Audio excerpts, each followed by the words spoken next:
Quel rite d'adoration faut-il pour le mois de Ramadan? C'est le principal objectif visé par la communauté musulmane d'Aglar Razunto Sema, qui a initié depuis quelques jours des conférences hebdomadaires en faveur des fidèles musulmans. Pour ce dimanche 26 mai 2019, l'exposé a été basé sur les bienfaits des 10 derniers jours du mois de Ramadan, dont le conférencier était Bachir Lassisi. Les fidèles doivent retenir que dans cette nuit, ils ne vont pas dormir. Ils vont essayer de veiller, d'implorer la grâce d'Allah subhanahu wa ta'ala, de demander le pardon d'Allah, de demander le pardon surtout de tous ces péchés, les péchés qu'ils ont commis par le passé. Et maintenant, ouvrir une nouvelle page pour une nouvelle adoration. Pourquoi? Parce que cette nuit, tout se renouvelle, tout s'actualise, le destin est actualisé.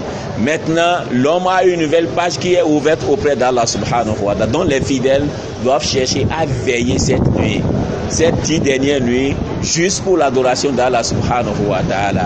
Les doigts de la main ne sont pas tous de la même taille. C'est pourquoi le sieur Bachir Lassisi propose une solution pour les musulmans qui ne pourraient pas d'une manière ou d'une autre se déplacer pour vivre convenablement ces nuits d'adoration.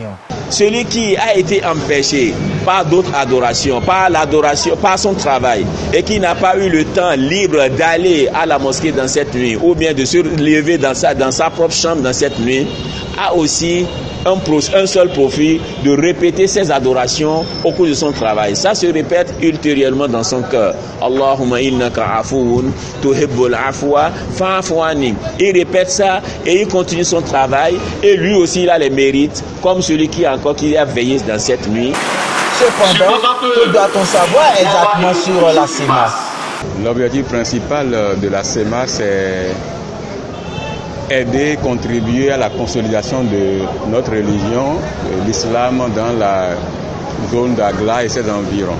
Donc, consolidation à travers les œuvres de prédication, les œuvres d'adoration, les conférences pour appeler nos frères aux vertus, au bon comportement de l'islam. Et surtout, l'autre objectif de la SEMA, c'est l'érection d'un lieu de culte, d'une mosquée digne de ce nom à Agla. La conférence, l'objectif est double.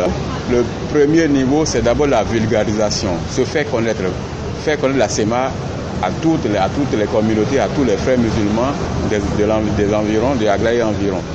Le deuxième, c'est dans le cadre de l'adoration qu'il faut dans le mois de Ramadan. Les rites d'adoration, il faut accentuer l'adoration au mois du mois de Ramadan. Donc c'est pourquoi nous ne voulons pas, la semaine n'a pas voulu être du reste. C'est pourquoi nous avons pris ce mois pour organiser 3 conférences successives tous les dimanches depuis 3 semaines pour pouvoir aussi bénéficier des grâces et de la bonté de Allah. Bon temps de carême à toutes et à tous, et qu'Allah le Tout-Puissant Miséricordieux exauce nos prières et nous bénisse davantage. Rappelons qu'à la fin de la dite conférence, des dons pouvant servir aux fidèles ont été offerts par la SEMA à la mosquée Yawadoud de Fidjosé qui a abrité la dite conférence.